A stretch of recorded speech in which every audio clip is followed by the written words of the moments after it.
আমাৰ CM triple এৰ অৰ্থাৎ মুখ্যমন্ত্ৰীৰ আত্মনিৰ্ভৰ অসম আঁচনিৰ কেইবাটাও পৰ্যায় আছে।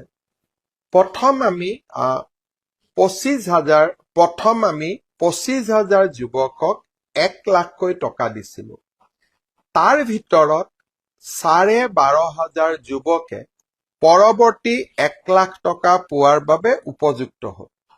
কিন্তু 13,000 যুৱকে 1 লাখ টকা পোৱা নাছিল, কাৰণ তেওঁলোকে বিমল বৰা উদ্যোগ মন্ত্ৰী তেওঁ মোৰ ফেচবুক লাইভ চাই আছে, গতিকে এই কামখিনি তেওঁ কৰিব, তেওঁ শুনি থাকিব যে যেতিয়া আমি CM ট্ৰিপল এ 12,500ক 2 লাখ দিলো, আন 13,000 এতিয়াও 1 লাখ টকা পাবৰ অপেক্ষা কৰি আছে, কাৰণ তেওঁলোক প্ৰথমবাৰ কোৱালিফাই কৰা নাছিল।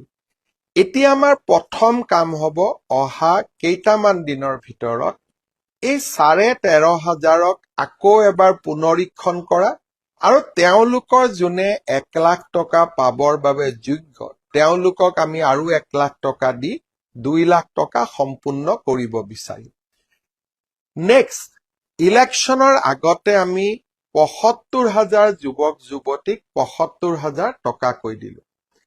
এতিয়া তেওঁলোকে এটা 3 দিনৰ ট্ৰেইনিং কৰি আছে। এই 3 দিনৰ ট্ৰেইনিং যেতিয়া সকলোৰে শেষ হৈ যাব, মই ধৰি লৈছো 1.5 মাহ লাগিব, যদি মোৰ ভুল হয় বিমল বৰাই কাৰেকশ্যন কৰি দিব। যেতিয়াই তেওঁলোকৰ 3 দিনৰ ট্ৰেইনিং শেষ হৈ যাব, আমি ফেজ কৰি আছো, কাৰণ 75,000ৰ ট্ৰেইনিং একেলগে কৰা সম্ভৱ নহয়। এইখিনি হৈ যোৱাৰ পিছতে আমি তেওঁলোকক 25,000 টকাটো তেওঁলোকৰ বেংকৰ একাউণ্টত দিম। গায়ত্ৰী হাজৰিকাই কৈছে, মামা মোক জীৱন প্ৰেৰণাৰ আঁচনি লাগে। মই ভাবো মই টকা লাগে, মই জীৱন প্ৰেৰণাৰ বিষয়ে ইতিমধ্যে কলো যে ছেপ্টেম্বৰ মাহত পাব। চ' 13,500ক আমি 1 লাখ দিম আৰু 75,000 যুৱকক আমি 25,000 টকাকৈ দিম।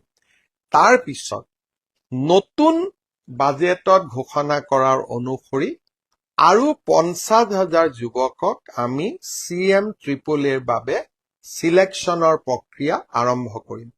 অকণমান ধৈৰ্য ধৰিব লাগিব, কিন্তু আমাৰ চৰকাৰে যিমানবিলাক প্ৰতিশ্ৰুতি দিছে, এইখন চৰকাৰে নিজৰ প্ৰতিশ্ৰুতিত যিমানলৈকে পাৰো আমি সদায় পালনৰ বাবে চেষ্টা কৰিম, যাতে আমাৰ কথা আৰু কামৰ মাজত মানুহে পাৰ্থক্য দেখা নাপায়। ইয়ে মোৰ প্ৰচেষ্টা আৰু তেনেকৈ মই মোৰ ৰাজনৈতিক জীৱন আগবঢ়াই লৈ গৈ আছো আৰু তেনেকে আগবঢ়াই লৈ গৈ থাকিম।